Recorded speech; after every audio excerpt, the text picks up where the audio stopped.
It's Waxing Lyrical, baby. Hello, Waxers, and welcome to Waxing Lyrical with Mainz and Dutch. I'm your host, Mainz, my colleague, full after a lot of tapas, is Mr. Neil Dutton. How are we, Neil? Tapas, is a vastly underrated type of meal. I love small bits of lots of food rather than one big meal. I'm all for a Chinese dim sum, much more starters, less rice. It's fattening, waste your space if you're going for all you can eat. We Empty learned carbs. that 15 years ago, Neil. We did. Less food chat, Neil, more NFL chat, as it's week one is a mere 30 hours away. We made it, people. We did. We made it through the long off season. We talked many a Florida weirdo. We talked many things, but now we're back into the business of the NFL. This week, we're going to plug into the Mainz for the first time this year, give predictions on awards and also the standard playoff teams, title games, and Super Bowl. Neil will be back talking his fantasy darling and his fantasy losers of the week. And then Neil and I will give you our idea in relation to our DraftKings Daily Fantasy Team of the Week. Give you an idea of who we believe will have great weeks in the first week within a limited budget. Neil, should we get on to making ourselves look silly by giving predictions? Yeah, let's do it. Okay, let's plug into the Mainz. Neil, predictions bound to go wrong, but not like last week, more intuitive. We are going to pick 5 awards this year. We're going to pick MVP. We're going to pick Offensive Rookie of the Year. We're going to pick Defensive Rookie of the Year, Comeback Player of the Year, and Coach of the Year. Neil, let's start with MVP. Who do you have as MVP of the league this year? Slight homer pick, but I'm going with Carson Wentz of the Philadelphia Eagles. When you say slight home pick, it's not a slight home pick, is he? As he's the quarterback of your favourite team, so it's the opposite of slight. Well, yeah, but I'm not just saying it because he's the quarterback for the Philadelphia Eagles. As I say, there are a lot of factors that are going into my decision. The stacked nature of the Eagles' offense, the stacked nature of the Eagles' defense, the fact that this could be, one of the highest scoring teams in the NFL, and Carson Wentz will be the quarterback. So, as Rumford Johnny used to say, don't get the pancakes, get the syrup. I love pancakes and syrup. My MVP, it's a regular season award, so don't worry that this guy isn't making the Super Bowl. But I love a narrative, Neil. I love it when guys get close to the end of their career and they've only won one MVP. I'm picking Drew Brees, who you can get at around 17-2, so 8-9-1. They're going to throw a lot. They always do. The only, I guess, concern you would have on the Drew Brees is how much is Taysom Hill going to be involved this year? Might steal a few touchdowns in the stat world, if you know what I mean. It's someone say, "Well, I didn't watch Drew Brees, guy who votes for the MVP because he's voted for it for the past 50 years, but he only threw 30 touchdowns because Taysom Hill stole 10 of them." Yeah, let's hope that doesn't happen. Yeah, Neil, who's your Offensive Rookie of the Year? My Offensive Rookie of the Year is David Montgomery of the Chicago Bears. David Montgomery, for those who care, is around 10-1. People love him, Neil. Do you love him as much? I don't love him as much. I just think he's very, very good, and I think he's going to a scheme that has shown that running backs can prosper in it. We saw last season that they had, it was a horses for courses offense. They had Jordan Howard when they wanted to run the ball. They had Terry Cohen when they wanted to pass the ball. Montgomery can do a bit of both. He's much more dynamic than Jordan Howard. And I just think it's, we've seen in Matt Nagy's system with Andy Reid and all this that running backs can prosper. He is a good-looking prospect, and if he is all that he is expected to be, it will take some of the pressure off Mitchell Trubisky. So Trubisky won't have to be perfect. He can just continue to develop. I've gone for the easy option, Offensive Rookie of the Year. You've gone for running back. I've gone for quarterback. I've gone for Kyler Murray. 7-4. Short odds, however. Someone Short man, yeah. Someone who, if his if his team, as we believe, will throw an awful lot in efficient ways in a scheme that he's been in basically since high school. So I expect him to be decent. I don't expect his team to be decent, but I expect him to flash things that will make people very happy looking forward into the seasons to come. Who's your defensive rookie of the year, Neil? Defensive rookie of the year is Josh Allen of the Jacksonville Jaguars, because the dude looks like a baller. He does. Anywhere from 9-1 to 6-1, depending on where you are. He does look like a baller, and has been in preseason. I have gone for Devin Bush, Pittsburgh Steelers, in a position that can do well in this kind of award, and again, looks like someone who's going to be heavily involved in doing lots of stuff to make the Pittsburgh Steelers defense in that centre much better. Mm-hmm. Comeback player of the year, Neil. Well, the Comeback Player of the Year is one of the more nebulous awards the NFL gives out, because it doesn't exactly stress what a player has to be coming back from. Now, last year, Andrew Luck won it because he was coming back from serious injury. But if we go back to 2013, Phil Rivers won it from coming back from being crap. So there is a perception that Aaron Rodgers had a bad season last year, probably because his touchdowns were low. He only threw 25. His touchdown career rate is about 5%, and he was down at 4%. So I think, I'd say, a bit of a long shot, but in terms of the narrative, that, oh, look, he's just as good as ever, Aaron Rodgers will get this. What a ridiculous concept to allow Aaron Rodgers to win Comeback Player of the Year. He's 20-1, so there's only about 7 or 8 people above him. So absolutely mind-blowing. Mine is actually someone who didn't play last year, got injured, so almost fits what I would define as the narrative for comeback. That is Hunter Henry, who you can get at 25-1. Tight end for the Los Angeles Chargers. Nailed it. Well done. What I would say is, I don't know if you've known in the career of Philip Rivers, but he has been known in the past to throw it to a tight end in goal line situations, and also in a security blanket sense. I expect Hunter Henry to be that guy this year for the Los Angeles Chargers and Philip Rivers. So yes, I'm going with him. You may hear him later in the show. Tease. Neil, who's your regular season coach of the year? Regular season coach of the year is Andy Reid, because the Chiefs will be very, very good. And even though another team in the AFC will get to the Super Bowl, probably, they don't like giving him coach of the year. So I think they'll give it to Reid. You're talking about Bill Belichick. He is 9th in this list. Because they don't give him it. Which is exactly right. Can you guess who's favourite for this list? Favourite for it would be Sean Payton. Sean Payton is 4th. First is Freddie Kitchens. Second is Matt LaFleur. I wish them both luck. I'm going to go with Frank Reich. In a narrative concept of, oh look, we lost our quarterback, but we still won 9 games. Congratulations, you must be an amazing coach. Therefore, you get the award. Yeah, I can see it. Spinning around on that, Neil, in terms of how that affects playoff teams. Can you give me the 4 division winners you have in the AFC, please? Yeah, see, I have the New England Patriots, I have the Pittsburgh Steelers, I have the Kansas City Chiefs, and the Houston Texans. While we're here, we may as well talk about the Houston Texans. What a weekend for their fan base. Short term, probably better. Long term, really, really not bothered. Yeah. If Laramie Tunsil is an all-pro left tackle, well, he is. Well, let me rephrase.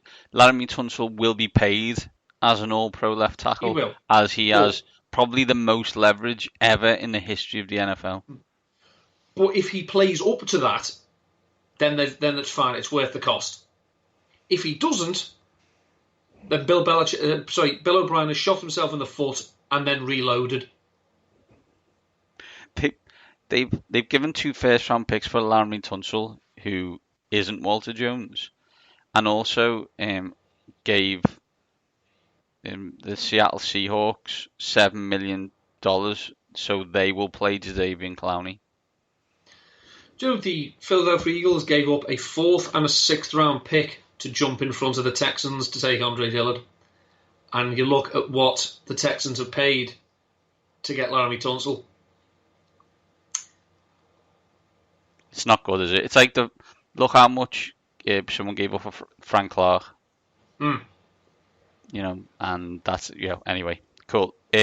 So my 4 AFC teams are Pats, Steelers, Chiefs, and Colts.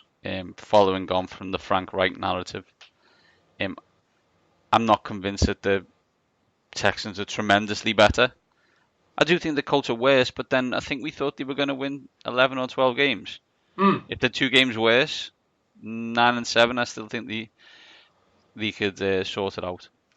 Who are the two wild card teams in the AFC, Neil? 2 wild card teams. I think they will be the Los Angeles Chargers and the Cleveland Browns. I've gone for the exact same 2, mainly because I like both those teams, and it'd be fun if they're in the playoffs. Who are your 4 NFC division winners? The Philadelphia Eagles, the New Orleans Saints, the Los Angeles Rams, and the Chicago Bears. I have the same 4, so I won't bore you with the details. Who are your... I will point out, though, that it does look as if we are flying in the face of history and not predicting a single team to go from worst to first. Yep, that's how we live, Neil, on the edge. Who are your 2 wildcard teams? The Dallas Cowboys and the Carolina Panthers. Excellent attempt at a reverse jinx. I love it. Bravo to you. I didn't do it because I refused to. My 2 wildcard teams are the Carolina Panthers, same as you. And I've also picked the Minnesota Vikings as 2 teams coming out of the North. AFC title game, Neil, and where will it be played? It will be the Chiefs and the Patriots, and it will be in Gillette Stadium. I've got the same as well. That's, I've got that. And NFC title game and location, please. NFC title game will be the New Orleans Saints against the Chicago Bears, and it will be in New Orleans. Okay, now, in a stunning reverse jinx world, Neil's done that deliberately because Neil knows that it will be Rams at Eagles, which is what I've picked. But bravo for you. Super Bowl, Neil. Super Bowl will be Saints v Chiefs. I've got Eagles v Pats because we haven't seen that recently, so let's do it again. So as always, what we'll do with these predictions is store them somewhere, and if they become remotely relevant, we will bring them up. If they are not remotely relevant, this will be burnt in the next 20 seconds. Yeah, they will be looked at by top men, to quote Raiders of the Lost Ark. Exactly right. Now, we drift into the main portion of the show and talk fantasy. Every week, Neil will give you 1 darling and 1 loser for that game week. Let's start off with the darling. Hello, darling. My darling of the week is a player playing in the Kansas City-Jacksonville Jaguars game, but for the Jaguars. It's Dede Westbrook. Now, there are a multitude of reasons why I like Westbrook this season, but especially this week. Westbrook ran 91.1% of his routes from the slot last season. Nick Foles targeted his slot receiver 57% of the time. He targeted Nelson Aguilar in between 2017 and 2018 for the Eagles. 58 times. Only Zach Ertz saw more targets, and he averaged 8.69 adjusted yards per attempt. The Chiefs' slot cornerback is Kendall Fuller. You may know him. He spent nearly 60% of his of his snaps in the slot last season. He allowed 12.8 yards per reception, and on average gave up five receptions for 65 yards per game. So low volume, you might see a bit of volume. It's not going to be high yardage totals, but for someone who you can look in at a flex option or wide receiver 3, I quite like D.D. Westbrook. Okay, Neil, thank you for darling. Let's move on to loser.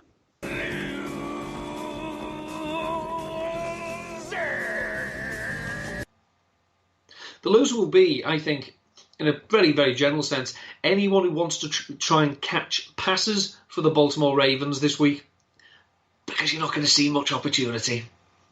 They have, Marquise Brown. There's a lot of intrigue. Miles Boykin has come up and, impressed a lot of people. They've still got Willie Snead. Some people are expecting big things in year 2 for Mark Andrews. Doesn't matter. They're going to run the ball 50 times. They will run the ball 50 times, as which we'll come on to in where to catch us between shows. I was doing something and noticed that the Arizona Cardinals gave up 150 yards a game on the ground last year. I'm not convinced they got better at stopping the run, and Baltimore will run it 1 billion times.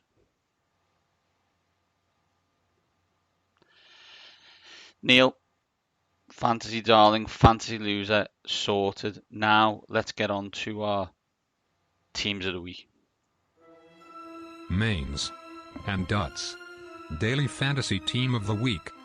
Show me the money. Usual fare, Neil. We use the standard team lineup in DraftKings. We ignore the Thursday games, giving people a chance to do it. So we usually do Sunday and Monday. Quarterback, 2 running backs, 3 wide receivers, a tight end, a flex, and defense and special teams. Neil, start with you. Who's your quarterback for week 1? Quarterback for week 1, $6,000, Lamar Jackson. Yeah, I wonder why. For some reason, I haven't got him. I don't really know why. My quarterback one is my former quarterback.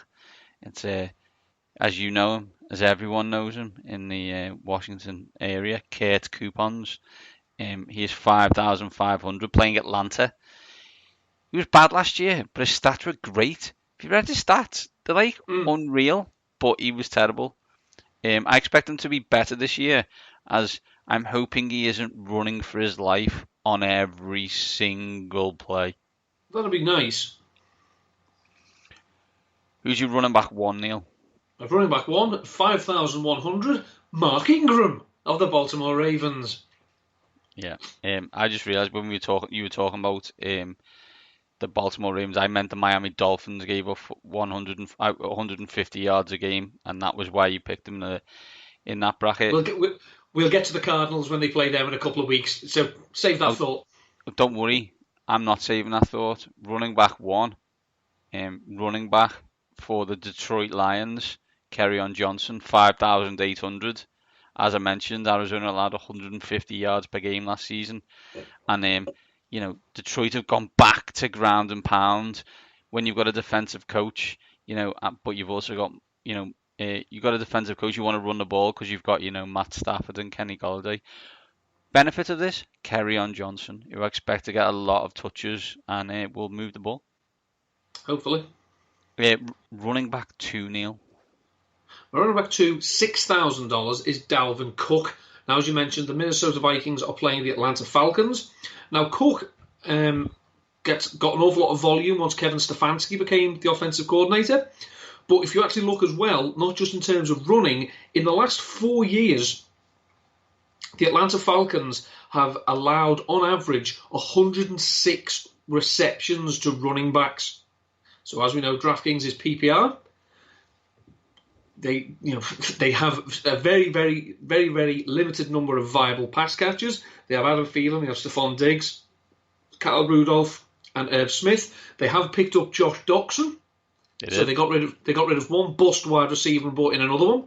But I think they're going to try and keep it close. We've seen what the impact Gary Kubiak can have on an offense. Going to try and long handoffs, as it were. And Dalvin Cook is no mug as a receiver.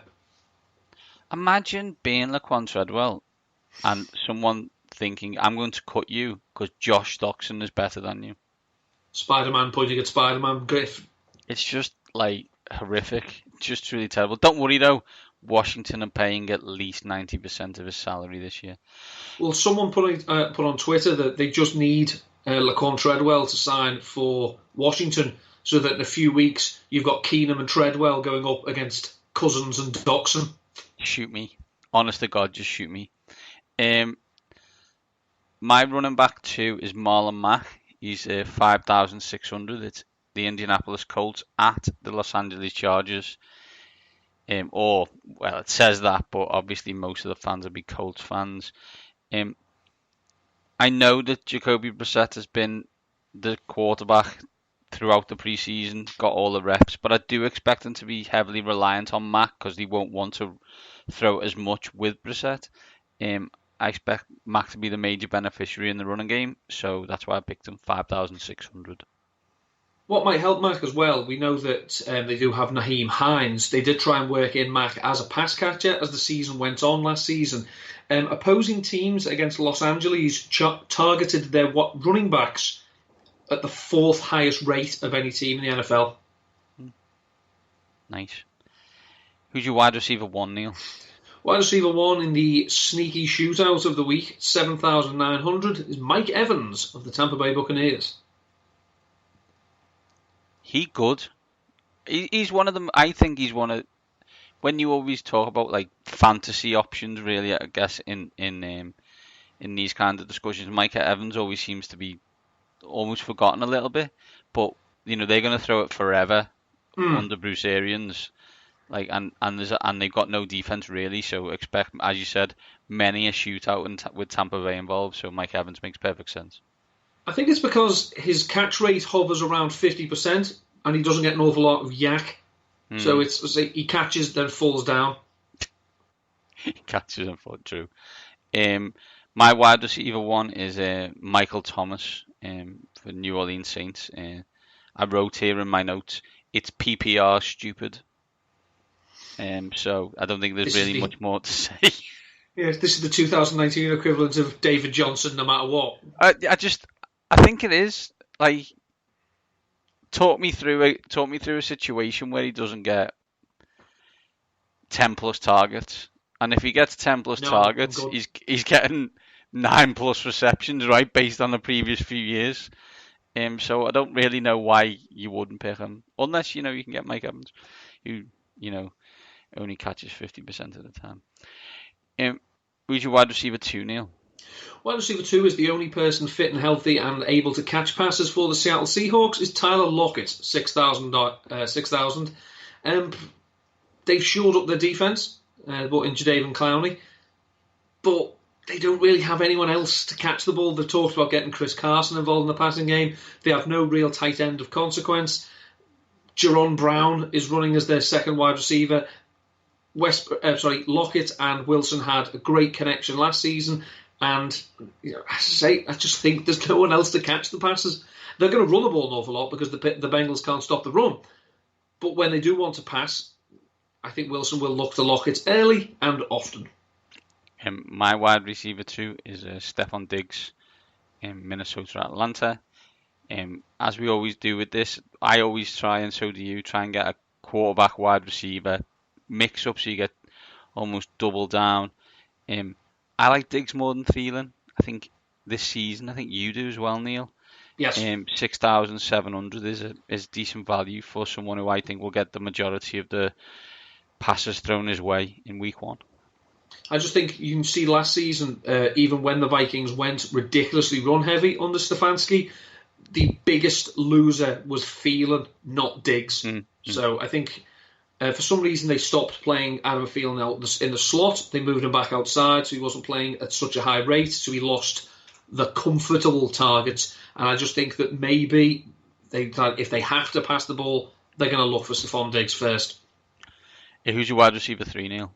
Wide receiver 3, 4,800, the aforementioned D.D. Westbrook.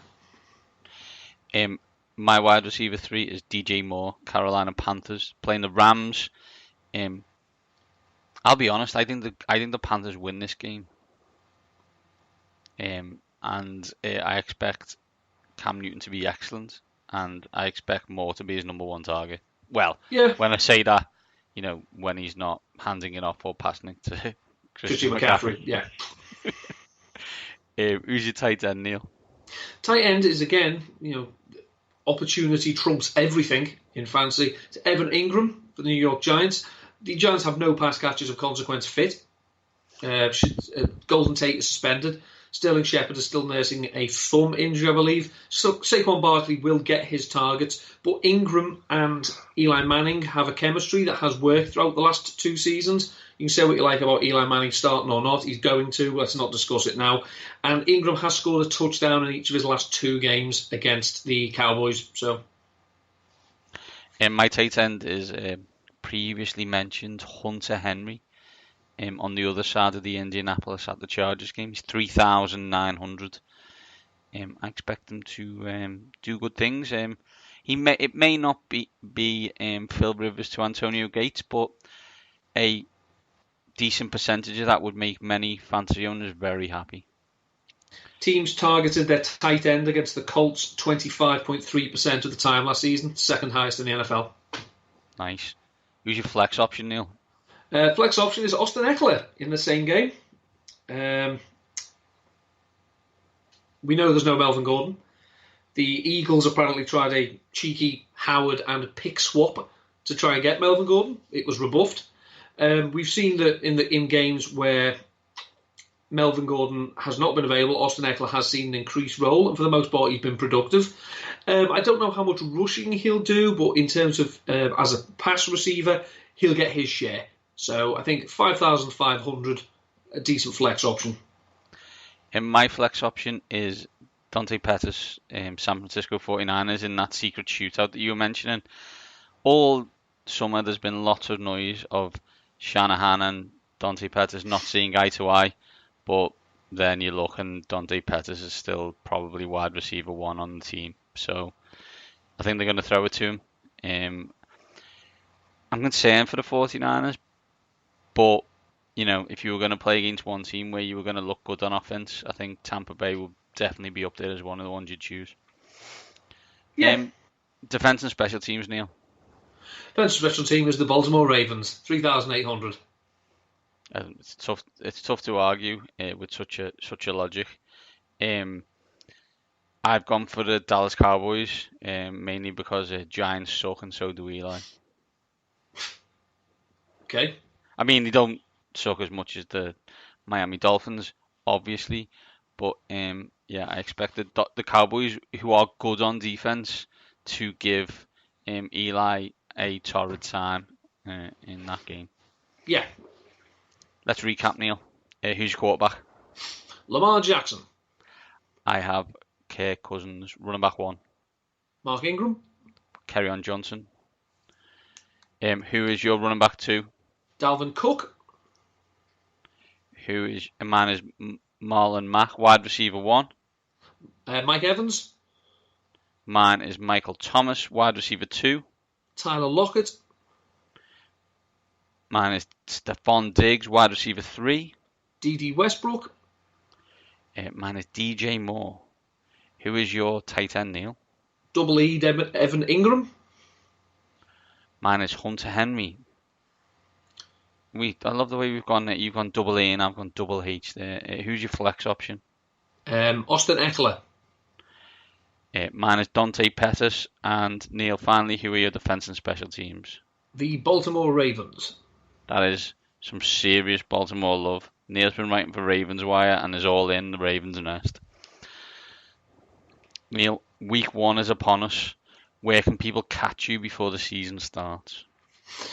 I am writing again the tight end streamers column for RotoViz. That is out now. That's 3 lesser owned tight ends that you can plug in and play this week. I say that'll be 3 different players every week. Hopefully, we'll see how that goes. I will be doing a start sit for Ravens players in fantasy this week. You may have heard some of them. All of them.